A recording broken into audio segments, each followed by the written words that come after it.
சீக்கிரம். என்னங்க இத பாருங்க, என்னால இனிமே இந்த வேலைக்காரி மாதிரி நடிக்க முடியாது. என்னாச்சு? இது என்ன ஆகணும்? என்ன வேலைக்காரி நடிச்சிட்டு தொட்டெல்லாம் பேசுறாரு.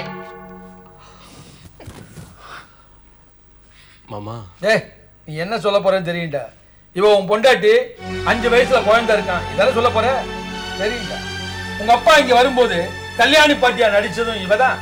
நான் இப்ப வந்திருக்கும் போது வேலைக்காரி ராமாவியா நடிச்சிட்டு இருக்கிறதும் இவதான். எல்லாமே எனக்கு தெரியுண்டா. எப்படின்னு கேக்குறியா? ரூமுக்குள்ள போய் படுத்துங்கன்னு சொன்னீங்க, மேஜ மேல உங்க கல்யாண போட்டோவை பார்த்தேன். ரொம்ப ஜாக்கிரதையா நடிச்சிய. அந்த கல்யாண போட்டோவை பீரோக்குள்ள வைக்கணுங்கிற அறிவு இல்ல. அம்மா என்ன மன்னிச்சிருமா, நான் அப்படிப்பட்ட மாமா இல்லம்மா. நீ என் மக மாதிரி. உங்க வாயில இருந்து உண்மையை வர வைக்கணும் தான் இப்படி ஒரு நாடகத்தை நடிச்சேன். ஐம் சாரி மாமா. பரவாயில்ல. என்னடா டேய், என்னடா என்னடா இதெல்லாம் என்னது? இப்படி பண்ணிட்டியடா. அங்க உங்க அப்பா உன் தங்கச்சி 4 பேருக்கு கல்யாணத்தை முடிச்சுட்டு உனக்கு ஒரு கால் கட்டு போடணும்னு கோட்டை கட்டிக்கிட்டு இருக்காரு. இங்க என்னடா கல்யாணத்தை பண்ணிக்கிட்டு 5 வயசு பையனோட இருக்க. இதெல்லாம் அவர் தாங்கவே மாட்டாரடா. தப்புதான் மாமா. ஆனா எந்த சூழ்நிலையில நான் இந்த கல்யாணம் பண்ணிக்கிட்டேன்னு உங்ககிட்ட எடுத்து சொன்னேன்ல. சரிதான், இந்த நிலைமையில யார் இருந்தாலும் இப்படிதான் செஞ்சிருப்பாங்க. மாமா, நீங்க தான் இந்த விஷயத்தை உங்ககிட்ட எப்படியாவது எடுத்து சொல்லணும். கவலைப்படாதம்மா, என்னைக்கு இருந்தாலும் இந்த ரகசியம் அந்த வீட்டுக்கு தெரியத்தான் போகுது. அது வரைக்கும் நீ பொறுமையா தான் இருக்கணும். 6 வருஷமா நான் பொறுமையா தான் மாமா இருந்துட்டு இருக்கேன். ஒரு பொண்ணுக்கு கல்யாணம் ஆன உடனே எல்லாரும் மாப்பிள்ளை கிட்ட வந்து சந்தோஷமா வாழ்த்துக்கள் சொல்லுவாங்க.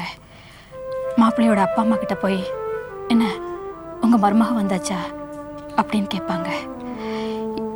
என் கல்யாண விஷயத்துல அந்த 2வது கேள்வியை யாரும் கேட்க முடியல. அது இந்த நிமிஷம் வரைக்கும் மனசுக்குள்ள எவ்வளவு பெரிய வருத்தமா இருக்கு தெரியுமா? எத்ராஜ நாயுடுடைய பிடிவாதத்தையும் வைராக்கியத்தையும் சோதிச்சு பார்க்கிற நேரமா இது. இவ்வளவு நாள் பொறுமையா இருந்த, இன்னும் கொஞ்ச நாள் பொறுமையா இருந்துருமா.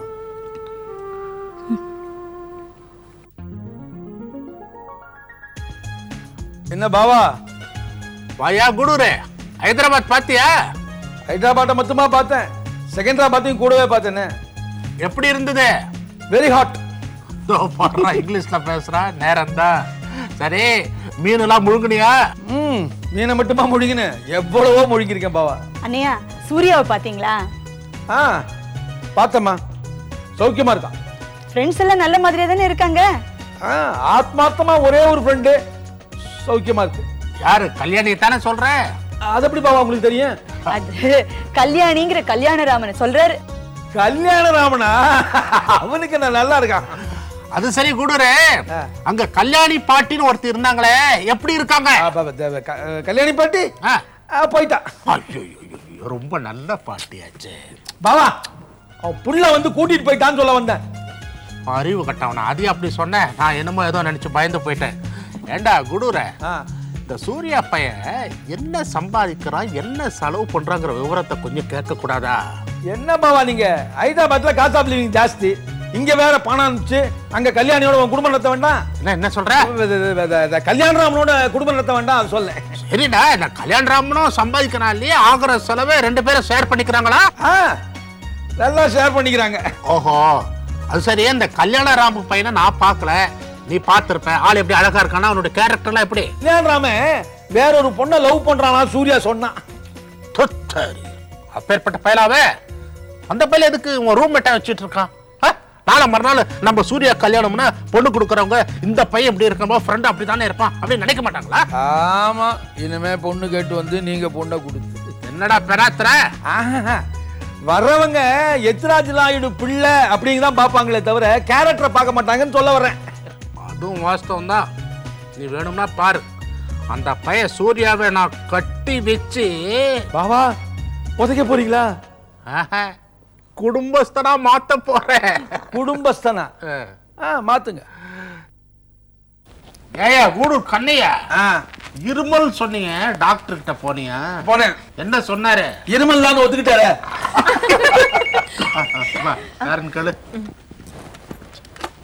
ஹலோ, யார் பேசுறீங்க? அப்பா, உங்களுக்கு தான் ஃபோன். யாரும் மந்தியா? மந்தியா? யார் பாது மந்தி? சம்பந்தி இருக்கு. வணக்கம் வணக்கம் வணக்கம் சம்பந்தி. சௌக்கியமா இருக்கீங்களா? நாங்க சௌக்கியமா இருக்கோம். ஆளுங்கள சௌக்கியமா இருக்காங்க.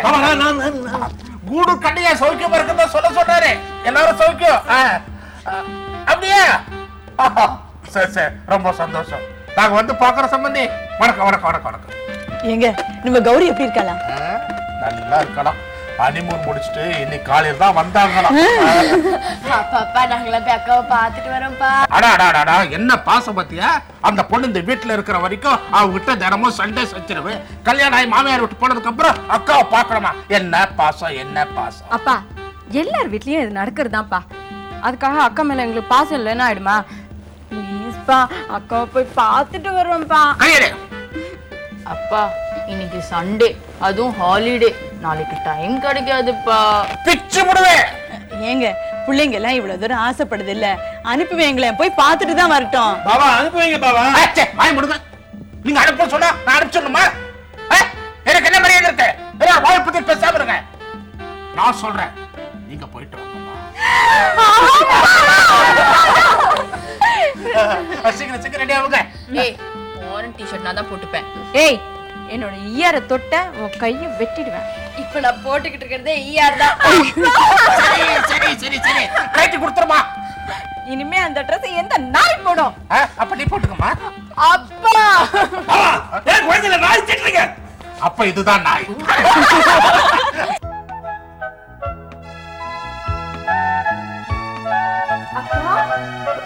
அக்கா அக்கா யாரு? அக்காவை பார்க்க வந்திருக்கோம் ஆண்டி. அடடே நாயுடுவோட பசங்க. என்னம்மா எல்லாம் நல்லா இருக்கீங்களா? ஆஹா புகுந்த வீட்டுல அக்கா சந்தோஷமா இருக்குதான்னு பார்த்துட்டு போலான்னு வந்திருக்கீங்க. அக்காவை பார்த்து பேசணுமா? வாங்க வாங்க வாங்க வாங்க. வாங்கம்மா. கௌரி, உன் தங்கைங்க வந்திருக்காங்க. உங்க அக்கா பெட்ரூம்ல தனியா தான் இருக்கா. போங்க.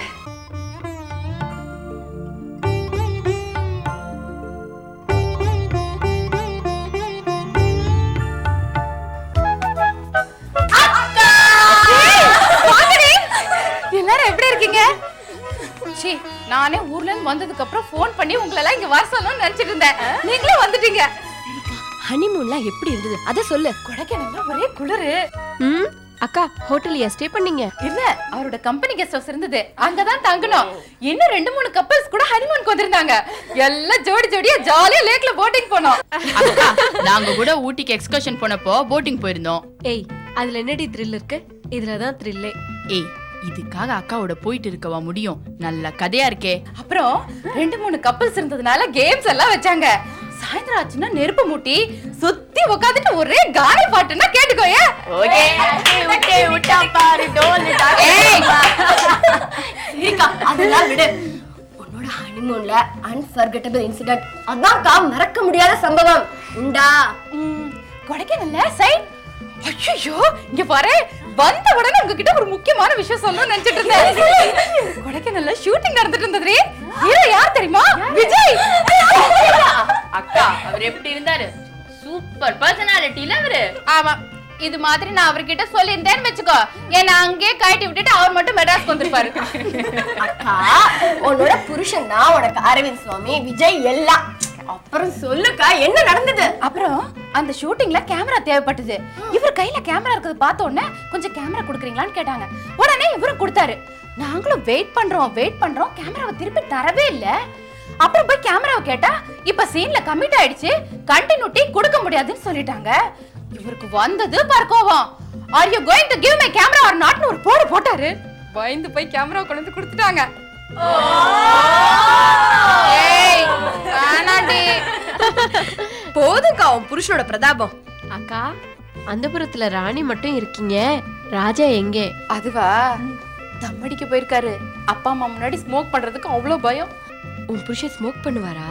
அது வந்து அகேஷனலா தான். இத பாரு, என் புருஷன் ஸ்மோக் பண்ணுவாருன்னு அப்பா அம்மா கிட்ட சொன்னீங்க, அப்புறம் அவர் மேல இருக்கிற மதிப்பே போயிடும். மூச்சு விடக்கூடாது. ஏய் என்னாச்சுடி? ஏய் ஐஸ்வர்யா, என்னாச்சுடி? அப்படி இப்படின்னு ஒரு வழியா உங்க ஃப்ரெண்டு அதான் நாயுடுவ சொல்றாங்க, மொத பொண்ணு கல்யாணத்தை முடிச்சிட்டாரு. யார் எத்திராஜ் தானே? இல்லையா பின்ன, வீட்டை கட்டிப்பார் கல்யாணத்தை பண்ணிப்பார்னு சும்மாவா சொன்னாங்க? நல்ல வேளை நமக்கு பிறந்தது ஒரே பையனா போச்சு. என்னமோ பொண்ணு பிறந்துச்சுன்னா கஷ்டம் மாதிரியும், ஆம்பளை பிறந்தா அதிர்ஷ்டம் மாதிரி இல்லை பேசுறீங்க. அதானே, பெத்தவங்க கஷ்டப்படும் போது பொண்ணுங்க தான் கண்ணீர் விட்டுக்கிட்டு உதவுவாங்க. ஆம்பளை பசங்களுக்கு என்ன, எல்லாத்தையும் தொடச்சு போட்டு போயிடுவானுங்க. அம்மா, நீ அப்பாவை மாதிரி எல்லாரும் நினைக்கூடாது. ஏய், அதுக்காக சொல்லலை. உனக்கு புள்ளையா இருக்கிறதுனால தானே நாயுடு வீட்டிலேருந்து உனக்கு ஒரு மருமகள் வரணும்னு எதிர்பார்க்குற. எனக்கு எப்படியாவது அந்த வீட்டிலேருந்து ஒரு பொண்ணை மருமகளா ஆக்கிக்கணும்னு ரொம்ப ஆசைங்க. கௌரி கிடைப்பான்னு நினச்சேன், ஜாதகம் பிறந்தலன்னு தட்டி போயிடுச்சு. ஜாதகம் சரியில்லைன்னா அவங்க என்ன பண்ணுவாங்க? என்னங்க, எனக்கு ஒன்று தோணுது, சொல்லட்டுமா? புரியுது. நாயுடுவோட 2வது பொண்ணு ஐஸ்வர்யா உன் கண்ணை உறுத்த ஆரம்பிச்சுட்டா. ஐயோ, டாக்டர் பிரெயின்னா டாக்டர் பிரெயின் தான். ஏதோ பிரெயின்னு ஒன்று இருக்குன்னு ஒத்துக்கிட்டா சரி. ஏங்க, கேட்டு பார்க்கலாமா? கொடுப்பாங்களா? நம்ம பாபுக்கு என்ன, நல்ல அழகா தானே இருக்கான். அவனுக்கு என்ன, என்ன கொண்டுல பிறந்திருக்கிறான். ஆனா அந்த ஐஸ்வர்யா இன்னும் அழகா இருக்காளேன்னு யோசனை பண்றேன். சரி, அப்படியே பார்த்தாலும் ஆம்பளைக்கு எதுக்கு அழகு? வேண்டாங்கிற? நிச்சயமா. உங்களை நான் கல்யாணம் பண்ணிக்கல.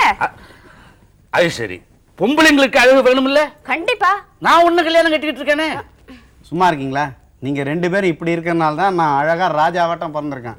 என்னடா சொல்ற? புரியல. 2 negatives make 1 positive. அலாரத்தை பார்த்தாலே அலர்ஜியா இருக்கு. ஏங்க? அதான் ஃபர்ஸ்ட் நைட்லயே அலாரங்களை செட் பண்ணி அலார வச்ச குடும்பமாச்சே. மறப்பனா வாழ்க்கையில. ஆமா, எதுக்கு அலாரம் செட் பண்ணிட்டு இருக்கிற? காலையில 7 மணிக்கெல்லாம் வீட்ல இருந்து கிளம்பணும். ஏன்? கம்ப்யூட்டர் கத்துக்கிறேன் இல்லைங்க, கிளாஸுக்கு போக வேண்டாமா? கௌரி, அம்மா என்கிட்ட ஒன்று கேட்டாங்க. என்ன கேட்டாங்க? அவ வேலையை எப்போ விட போறா அப்படின்னு. அதுக்கு நீங்க என்ன சொன்னீங்க? கல்யாணம் ஆகி 1 மாதம் தானே ஆகுது, வேலையை விடணும்னா 1 மாதத்துக்கு முன்னாடி நோட்டீஸ் கொடுக்கணுமா அப்படின்னு சொல்லியிருக்கேன். நல்லா சொன்னீங்க. ஒரு 3 மாசம் நோட்டீஸ்னு சொல்லியிருக்க கூடாதா? பரவாயில்ல, இன்னும் 2 மாதம் தானே, நான் உங்ககிட்ட பேசி அட்ஜஸ்ட் பண்ணிக்கிறேன். அந்த வேலையை எனக்கு எங்க அப்பா எவ்வளவு கஷ்டப்பட்டு வாங்கி கொடுத்தாரு தெரியுமா? அந்த வேலை கிடைச்ச போது நான் எவ்வளவு சந்தோஷப்பட்டிருப்பேன். இது பாருங்க, என்னோட வாழ்க்கையில ஏமே நல்லா படிச்சு ஒரு நல்ல வேலைக்கு போய் ஒரு கேரியர் உமனா இருக்கணுங்கிறது தான். அப்படி இருக்கும்போது அந்த வேலையை நீங்க இப்போ விட சொன்னீங்கன்னா எனக்கு எவ்வளவு கஷ்டமா இருக்கும். உன்னுடைய நிலைமை எனக்கு புரியுது கௌரி. அம்மாவுடைய உடம்பு நல்லபடியா இருந்ததுன்னா நான் உன்னுடைய வேலையை விட சொல்லுவேனா? அதான் மாமா ஹெல்ப் பண்றாரு இல்லைங்க. முன்ன மாதிரி அப்பாவால் எந்த வேலையும் செய்ய முடியல. அவர் ரிட்டையர் ஆனதுக்கப்புறம் ரெஸ்ட் எடுப்பார்னு நினச்சேன். என்னை கவனிச்சுக்கிட்டு அம்மாவை கவனிச்சுட்டு இப்படியே ஒரு காலத்தை ஓட்டிகிட்டு இருக்காரு. இன்ஃபேக்ட் எனக்கு கல்யாணம் பண்ணதே நீ இந்த வேலையெல்லாம் கவனிச்சு பண்ணுறதுக்காக தானே. ஸோ எல்லாருமா சேர்ந்து ஒரு சமையல்காரிய ஒரு வேலைக்காரிய மருமகங்கிற பேர்ல தேடி இருக்கீங்க, அப்படித்தானே? வீட்டோட இருக்கிற ஒவ்வொரு மருமகளையும் யார் சமையல்காரி வேலைக்காரி அப்படின்னு சொன்னது? இல்லை கௌரி, நீ தப்பா புரிஞ்சுக்கிட்ட. அதுக்கு ஒரு நல்ல பேர் இருக்கு, ஹவுஸ் ஒய்ஃப். ஆமா, உங்களுக்கு ஒரு விஷயம் தெரியுமா? அந்த காலத்துல ஆபீஸ்க்கு போற கிளர்க்குன்னு சொன்னா தரக்குறைவா இருக்குமேன்னு அசிஸ்டன்ட்னு மாத்தணும்னு போராட்டம் நடத்தினாங்களாம். அந்த மாதிரி செய்யறது என்னமோ வேலைக்காரி வேலையும் சமையல்காரி வேலையும். இதுக்கு ஹவுஸ் ஒய்ஃப்னு ரொம்ப டீசெண்டா கூப்பிடுறீங்களாக்கும். கௌரி, சம்பளம் போனஸ் வாங்கினாதான் கேரியர் உமன்னு உனக்கு யாருமா சொன்னது? உங்க 5 பேரையும் பெத்து வளர்த்து ஆளாக்கி உங்க அப்பாவுக்கு உறுதுணையா இருந்தாங்களே உங்க அம்மா, ஐ மீன் மிஸ்ஸஸ் அலமேலு நாயுடு, அவங்க வாழ்க்கையில சக்சஸ்ஃபுல் உமன் இல்லைங்கிறையா? உங்க அம்மா உன்ன மாதிரி படிச்சு கேரியர் உமனா இருந்திருந்தாங்கன்னா உங்க 4 பேரையும் நல்லபடியா வளர்த்துருக்க முடியுமா? இல்ல உங்க அப்பா தான் தலை நிமிர்ந்து நடந்திருக்க முடியுமா? ஒரு ஆணுக்கு பின்னாடியும் ஒரு பெண் உறுதுணையா இருக்கணும்னு சொல்லுவாங்க. உங்க அம்மா உங்க அப்பாவுக்கு உறுதுணையா இருந்ததுனால தான் உங்க அப்பாவால் ஒரு சக்சஸ்ஃபுல் மேனா இருக்க முடிஞ்சது. இந்த உலகத்துல உங்க அம்மா மாதிரி எத்தனையோ பெண்கள் ஒவ்வொரு குடும்பத்துக்கும் தூணா இருந்திருக்கிறாங்க. அவங்கள யாரும் சமையல்காரி வேலைக்காரின்னு சொன்னதே கிடையாது. ஏன், நாளைக்கு உனக்கு ஒரு குழந்தை பிறந்து அந்த குழந்தை பாலுக்காக அழுதுதுன்னா நான் ஹவுஸ் ஒய்ஃப் இல்லை ஆஃபீஸ் கோயர் அப்படின்னு அந்த குழந்தைய பட்டி போட முடியுமா? முடியாதுமா. ஹவுஸ் ஒய்ஃபா ஆஃபீஸ் கோயரான்றது வாழ்க்கையில முக்கியம் கிடையாது. ஒரு பெண் புகுந்த வீட்டில் எந்த அளவுக்கு அவ கடமைகளை செய்யறாங்கிறது தான் முக்கியம். என்னை பொறுத்த வரைக்கும் நீ சீக்கிரமா வேலையை ராஜினாமா பண்ணிட்டு வீட்டோட இருக்கிறது நல்லதுன்னு நான் நினைக்கிறேன். அப்புறம் உன் கையில தான் இருக்கு. எனவே குட் நைட்.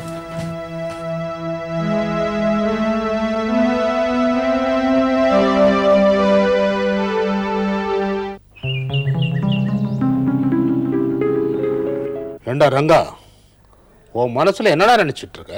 ஏன் ரொம்ப நாளாக அந்த பக்கமே ஆளே காணோம். டேய், நான் ஒரு டாக்டர்ரா. அடிக்கடி உன் வீட்டுக்கு வராத வரைக்கும் உன் வீட்டில் எல்லாரும் ஆரோக்கியமாக இருக்கீங்கன்னு அர்த்தம். அதுவும் தவிர இந்த மாதம் எனக்கு சில்லற தட்டுப்பாடு இல்லை, அதனால தான் நான் வரல. அது போகட்டும். இப்போ நான் வந்த விஷயம் என்ன தெரியுமா? ஐஸ்வர்யாவை பொண்ணு கேட்டு வந்திருக்கேன். அவை கரெக்ட்? கில்லாடிட்டா நீ. மனசில் இருக்கிறது அப்படியே ஸ்கேன் பண்ண மாதிரி சொல்லிட்டியே. இந்த தடவையாவது உனக்கு சம்பந்தியாரத்துக்கு எனக்கு கொடுப்பன இருக்கா பார்க்கலாம். முயற்சி பண்ணி பார்ப்போம். டேய், 2 பேர் ஜாதகமும் ரொம்ப அழகா புரிஞ்சிருக்கு. உங்களுக்கு எப்படி ஐஸ்வர்யாவோட ஜாதகம் கிடைச்சது? கோயில் ஐயர்கிட்ட ஐஸ்வர்யா ஜாதகத்தை கொடுத்துருக்கீங்க போல இருக்கு. அவர் அதுல தான் எல்லாருக்கும் விபூதி மடிச்சு கொடுக்குறாரு. அடப்பாவி மனுஷா, சும்மா கிண்டலுக்கு சொன்னேன், அவர்கிட்ட இருந்து கிடைச்சது. ஏய், நாம சம்மதி ஆகணும்னு நினைச்சா முடியாதரா, எல்லாத்துக்கும் அம்மா நினைக்கணும் இல்லையா? அம்மாவா? ஐ மீன் அம்பாள் நினைக்கணும் இல்லையா? அது சரி. ஆனா அம்பாள் மனசு குளிரும் தான் நான் நினைக்கிறேன். எனக்கு என்ன நம்பிக்கை இல்லப்பா. ஏன் அப்படி சொல்ற? அம்பாள் எது கேட்டாலும் தான் நாங்க கொடுக்குறோமே. ஏற்கனவே கொடுக்கலன்னு தானே அம்மாவுக்கு கோபம். தெய்வ குத்தம் நான் சொல்றீங்க. சரி, வீட்டில் கலந்துக்கிட்டு இப்போ என்ன கொடுக்கணுமோ அதை கொடுத்துட்டா போச்சு. Maria, it is too late. என்ன கொடுத்தாலும் இப்போ ஏற்றுக்க முடியாது. சாப்பிடு. என்னவோ உங்ககிட்ட ஒரு நல்ல பதிலை எதிர்பார்க்குறேன், அவ்வளவுதான்.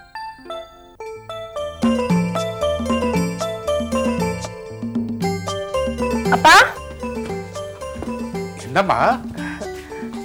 அப்பா, நான் கொஞ்சம் கன்னிமேரா லைப்ரரி மட்டும் போயிட்டுறேன்ப்பா. போயிட்டு வாயே. நான் அந்த பக்கம் தான் ஒரு பேஷண்ட்டை பார்க்க போறேன். என் கார்லயே டிராப் பண்றேன், வா. போமா. நீ என்ன போமான்னு பர்மிஷன் கொடுக்கறது? என் வருங்கால மருமகளை நான் அழைச்சிக்கிட்டு போறேன், நீ வாமா. போயிட்டுறேன்ப்பா. பாவம், ரொம்ப நம்பிக்கையோட போறான். எத்திராஜ், நீ செய்யறது கொஞ்சம் கூட நல்லா இல்ல. என்னம்மா, நான் என்னம்மா தப்பு பண்ணேன்? அந்த ஆளோட என் பேத்தி ஏண்டா அனுப்பினேன்? இதுல என்னம்மா தப்பு இருக்கு? ரங்கா அந்த வீட்டுக்கு டாக்டர் மட்டும் இல்லம்மா, எனக்கு க்ளோஸ் ஃப்ரெண்ட் இல்ல. அவனையும் உன் பொண்டாட்டியும் பார்த்தா எனக்கு அப்படியே பத்திக்கிட்டு வருதுடா. அத்தை, பழசெல்லாம் மறந்துடுறதுதான் நல்லது. ஆமாம்மா, அவங்க அப்பா என்னைக்கோ செஞ்ச தப்புக்கு பாவி இவங்க என்னம்மா பண்ணுவாங்க? அன்னைக்கு நான் பட்ட அவமானம் என்னன்னு எனக்கு இல்லடா தெரியும். எந்த முகத்தை வச்சுக்கிட்டு புருஷனும் பொண்டாட்டியுமா திரும்ப திரும்ப என் பேத்தியை கேட்டு வர்றாங்க. அதான் ஒரு தடவை தட்டி போச்சு இல்ல, புத்தி வேண்டாம். அம்மா, அன்னைக்கு ஜாதகம் பொருந்தல நீ சொன்னது பொய்ங்கிற விஷயம் அவங்களுக்கு தெரியாது. இப்போ ஜாதகம் பொருந்தது, அதான் பொண்ணு கேட்டு வராங்க. ஜாதகம் பொருந்தினா உடனே ஜோடி சேர்ந்துருமா? இல்ல சேரத்தான் நான் விட்டுருவேனா? இத பாரு, இப்ப சொல்றேன், என் பேத்திய 3 பேர்ல எவ்வளவு அந்த பாவி வீட்டுல வாழ போறதா இருந்தா என் பணத்தை தாண்டிட்டு தாண்டா போனோம், சொல்லிட்டேன்.